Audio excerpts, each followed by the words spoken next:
Everybody to online lecture 3 of investment decisions, budgeting and estimation.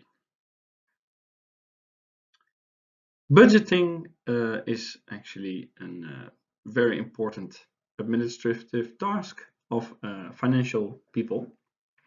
It is actually the translation of plans into quantitative financial statements. Otherwise, budgeting is a very big deal in financial planning. So in normal English, I would like you to look at the picture of this little pig, and suppose the pig is your income. It's all the money that you have uh, each month to spend. Then you can actually, you will have to, of course, make choices where to spend your money on. So maybe you have a house with a mortgage that you have to pay monthly, or you pay the rent monthly, then part of that salary actually goes to the house.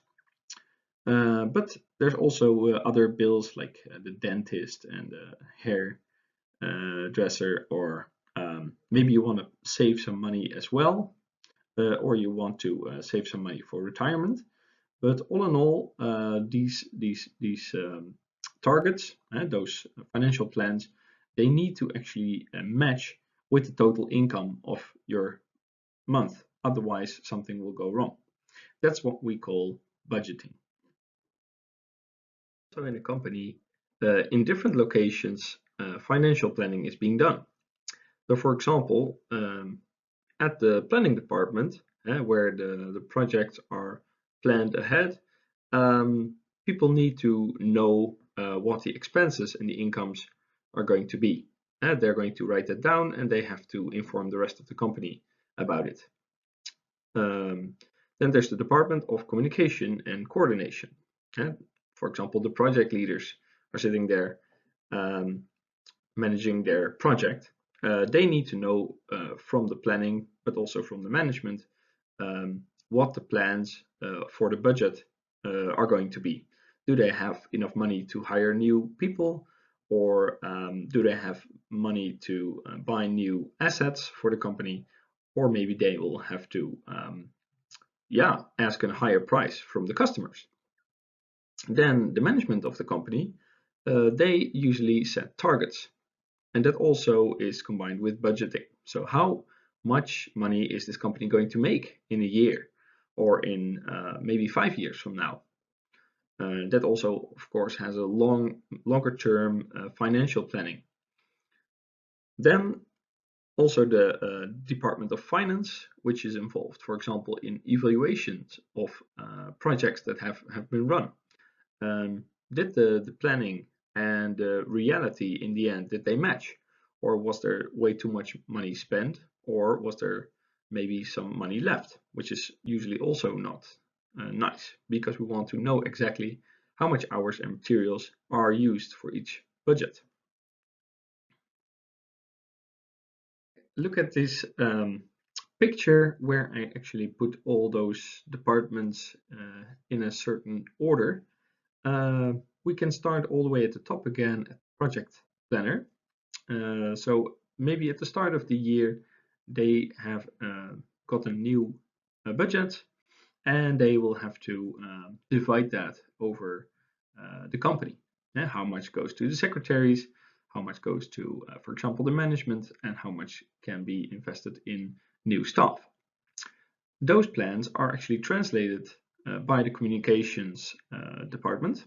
That's the second blue block. And there also this money can be divided and coordinated over the different activities of the companies. For example, the project leaders that do the projects. This is very well being controlled by the targets that they have gotten by the management of the company. It can be that the management says, okay, we have a vision strategy, and in 5 years from now, we want to actually have grown with our company so and so much. So we would like to have a turnover of so many million euros. So that has to be also planned back. So they go to the planners, and the planners, they have to actually set that out into the different departments again. Meanwhile, the management and the project leaders also need to communicate whether the intermediate targets are going to be met, yes or no. And finally, after the project has been done, evaluations need to be done for every project as well. So then we can actually see whether we've met the targets. Maybe a certain activity takes way more time than was actually being planned.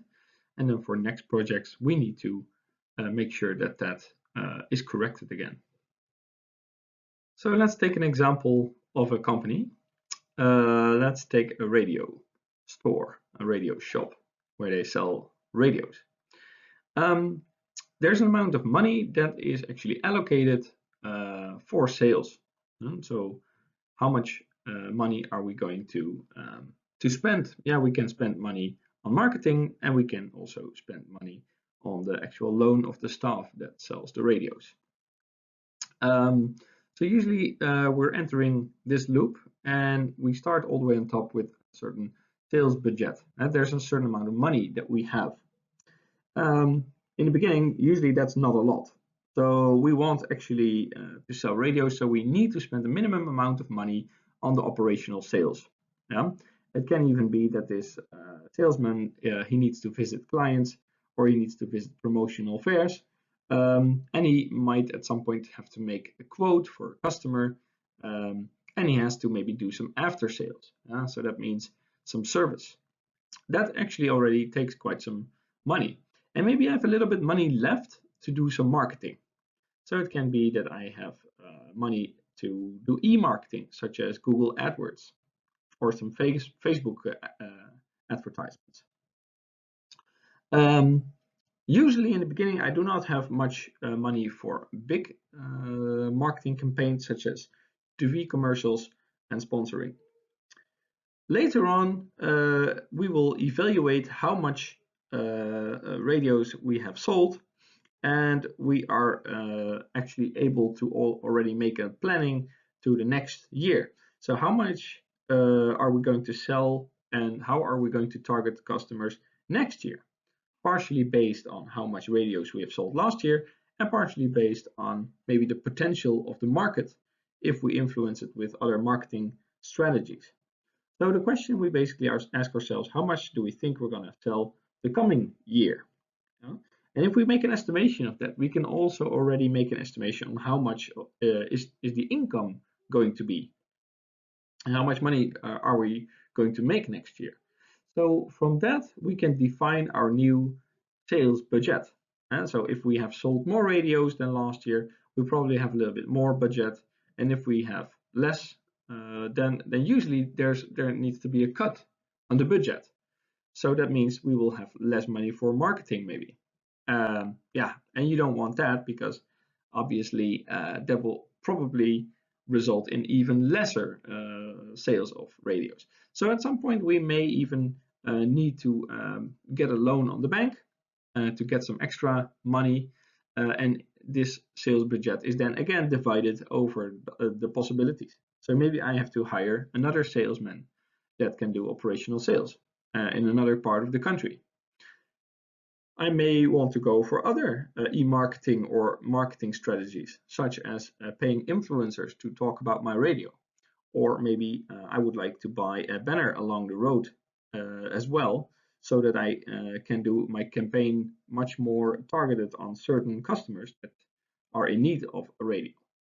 And then at the end of the year, again, we can do the evaluation, and the circle continues. So how does this budget evaluation work? Well, at the end of a certain period, or at the end of the year, the company simply looks at the real figures of sales. So how many radios have been sold, but also how much money did our marketing and our sales really cost. So it can be that one year actually the amount of effort was way less to sell much more radios than another year where we had to do much more after sales, or we visited way more conferences, but for some reason that did not translate into more radios, selling of more radios. On the other hand, of course, we can always check how much money was indeed spent. So by comparing those, we can do an analysis and see about the differences between the two. So from that, we can actually translate that into new budgeting plans. So what to do? If we have actually sold less radio, or we actually spend much more on sales than we were supposed to, then our budgeting wasn't actually well organized. So we need to take measures such as a budget cut. We may want to go ask for a new loan to investors or to a bank. Or if we can also, of course, trade money for another asset, which is part of our company. And we can distribute new shares. So we can basically sell part of the company and in return get some money that we can use, for instance, on budgeting. And of course, we can also look at the market. Maybe the product price is not good. Maybe our product price is too low, and then we have to simply raise the product price or cut on the costs. So in the workshop of this week, we will do a budgeting estimation for a project yourself.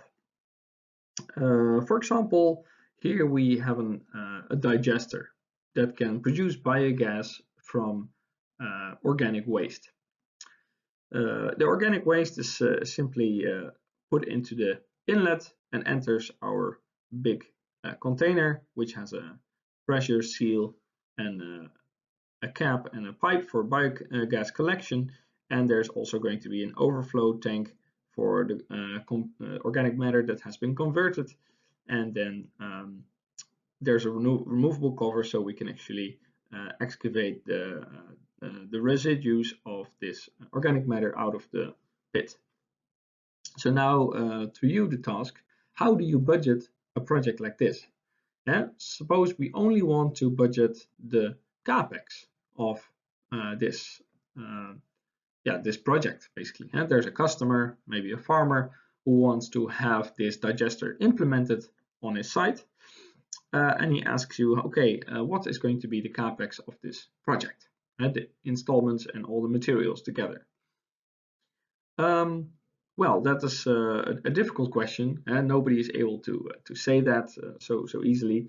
So if students ask for a price to a certain company for a certain machine, yeah, then the guy from the company always laughs and says, "Hey, what do you mean? What is the price?" Because yeah, that depends all on what you want and what kind of details and how fast and how the materials are made, etc., etc. But if you really would like to have a price to work with, you can actually do some budgeting and estimation by looking at the individual parts of this installation.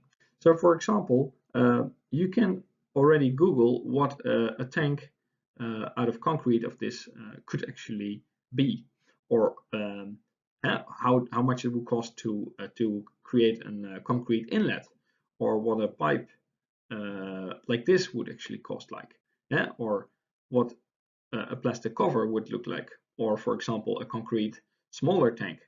And then if you do that, you can actually try to sum up all these costs, and you already have an estimation, a very rough estimation of what your installation might cost in terms of materials. We will do this together in the workshop of this week. But before you can actually do this type of estimation, I would like to first teach you a couple of techniques that can help you with this estimation. Technique number one is called interpolation, which you can always do, of course, not only for financial numbers, but also in science. So if you want to know how much pieces of candy are in this jar over here, and you can make an estimated guess just like that. So you could say, for example, well, I think there's 200 candies in there, or maybe, I don't know, 166. But you'll be actually quite lost because you don't know if you're in the neighborhood. But if there happens to be another point on the line where, for example, another jar of candies with a known amount is visible, this jar where I can see that it contains 100 candies, it becomes much easier for me to say, okay, maybe the amount that is in the candy is just a little bit more than twice the amount. So I think it is 210 or something like that. Yeah. But maybe there's another point on the line where it says, okay, if the jar is completely overfull, then it contains 400 candies. And I can maybe now make an estimation that says, okay, the jar in the middle is about half, exactly in between the first and the third jar. So I'm going to estimate that my jar contains 250 candies. Okay, if I look at the correct answer, it is 266 candies, so I'm pretty close. Okay, the second technique I would like to teach you is smart counting. In my backyard, in my garden, I have a pile of stones which I would like to count. But I'm a bit lazy and I don't want to count them piece by piece. So I could count this just by counting the number of piles instead. I've actually calculated that there's about 28 piles of stones in my garden, and that the average height of those are 22. So my estimation becomes that I have 616 stones in my garden. Okay, but I actually let my wife count them to be exactly sure, and then I see that she counted 637. So you can see that we're pretty close without having to spend all the effort of counting them, simply just doing a smart counting trick. The difference between my estimation and my wife's counting is about 3.23%. And in the financial world, an accuracy of less than 5 is already really, really high. So you can see that my accuracy of 3.3% is, validated, definitely good to go with. Budgeting and estimation when it comes to time. Yeah, that's of course very important because time is money. And in many projects, the biggest expense is hours. So it is very essential to plan and to make an after check. So I would like to just show you my proposal. So this comes from the Department of Planning from the company, and for a certain project, I have planned to write a proposal, and that's going to take me 50 hours. 50 hours is if a week takes 40 hours, it's a little bit more than a week. In that proposal, I also made a planning, which took me 20 hours to do. I have some meetings during my project. All in all, that's 30 hours. So that's simply the amount of attendees of the meetings times the duration of all the meetings together. I need to do some calculations for my project, 300 hours. Then I have to do some construction work, 1800 hours, and some external communication. Maybe some commercials or also communication with other entities, 100 hours. And what I always do is I put in an unforeseen post. Unforeseen means, it can be that something is going to take a little bit longer and I don't know that. So for unforeseen, I usually take 10% of the total. So how do I do that? I sum up all my hours to a kind of a subtotal.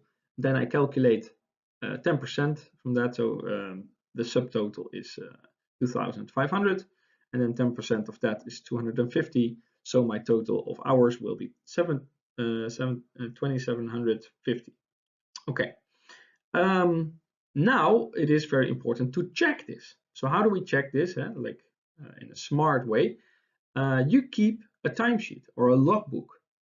In your internship, students, you will also do this. And you will keep a timesheet so that you know how much time it really took to write this proposal, to make the planning and to do the meetings, etc. So let's look at the timesheet that I kept. You see that I wrote a proposal, but it took me a little bit more time, 66.5 hours. I made a planning, and that went a little bit faster than estimated. I did some meetings, which was also pretty close, 33 hours. But my calculations, they went way over my budget. You see, it's 466 hours. And my construction works were due to some guy who made some wrong calculation. I had to redo some construction work. So it all in all took me 2,111 hours. Luckily, on external communication, we could save a bit of hours. That only took me 82 hours. And of course, I didn't make any unforeseen that is distributed over the activities that I just mentioned. So now I would like to see, are we good or are we not good? Yeah, so I have to report to my boss. Did I go over my budget? Yes or no? Well, I can show you that I went a little bit over my budget, 2,776.5 hours, which is actually pretty close. That's not bad for a project. Certainly not if it is one of my first. So I can actually do a reality check and see where things have gone wrong. Well, I already showed to you that on 2 points I actually spent less hours, but for example on my calculations and on writing the proposal, I went more than 20, 25, 30, 35% off. Now, so that's something I really need to re-wiggle and see, okay, how am I going to do that better in the next time? I have to either plan more hours or I have to work more efficiently. So I can ask myself, where did it go wrong? And I can do an after calculation, which is this. So now my question to you is, how much hours will I actually plan for the next time? So it can be that, for example, I would like to plan about 70 hours for writing the proposal, and let's say that I would like to plan 500 hours for the calculations. Yeah. So what I now can do is I can recalculate all these numbers, and I can make a new quotation to my next client saying, okay, if you want to have exactly the same product as the previous client, then it's going to cost you so and so much, and I'll be sure that I stay within my budget. This is a different example for budgeting a project where we did actually an external course for a number of people on bio-based economy. Here you can see in the table the amount of fixed and variable costs. So the fixed cost, you can remember that those costs I will have anyway, independent on the amount of participants, and the variable cost is actually, those varied. So the more participants I will have, so the more money I will make, but also the more costs I have. So those are variable costs. And so the fixed costs are these, and the variable costs are these. So I did some promotion, like the poster, and I printed some flyers. And in 2012, I estimated this project that will cost me 23 euros. I did some telephone costs, 10 euros. I was actually doing some traveling. There were some guest lectures also in my course. The location had to be paid, etc., etc. And I did an unforeseen of 29 euros just to be sure. Well, now after that we did an after calculation, as we said, and we said that some of those posts were actually higher than estimated, and some of them were actually lower, or we didn't have any cost for those at all. So you can see that generally it was just a little bit more than what we planned for, but so we had like 15% higher amount of money that we had to spend. So now my question to you is, of course, how are you going to estimate new, for the new year if you want to do this course again? So here you see that I actually raised the prices a little bit, and some of them I actually lowered because, actually last year I didn't use it at all. So maybe this year it will also be lower. And then again, you can check after the year 2013 how much money actually was spent on these costs, and you can redo your after calculations. It's time for our second capital budgeting tool, the break-even point. The break-even point tells you how many units have to be sold to make sure that the costs and the revenue are in balance. So I actually have as much money coming in as going out. In formula form, it will look like this. So the break-even point, or also called the break-even quantity, which is Q, equals the fixed cost, all the fixed costs together, divided over the amount of money that we make per product minus the variable costs that we make per product, in which Q is the break-even quantity, F is the fixed cost, P is the selling price per unit, and V is the variable cost per unit. So let us put this into a nice example. Suppose we have a bicycle store and we want to know how many bicycles must be produced, or actually must be sold, to reach the break-even point. Suppose we have a fixed cost of the shop and all its belongings of 450,000 euros. Yeah, of course, if we want to sell bicycles, we also need to buy bicycles. So our buying price of the bicycles are 250 euros per piece. And if we're gonna sell the bicycles to the customers, we can actually sell it for 625 euro per bicycle.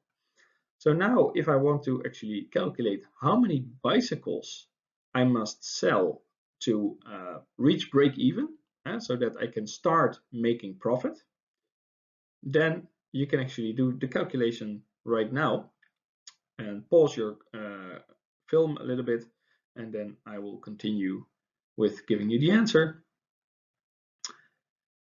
And the answer is 1200 bikes. So after I have sold 1200 bikes in this example, I have actually, so the 1201st bike that I sell is going to give me profit. If you want to know about this break-even point a little bit more, there is a movie here. This is called the Break-Even Point movie, and there you can watch it on YouTube.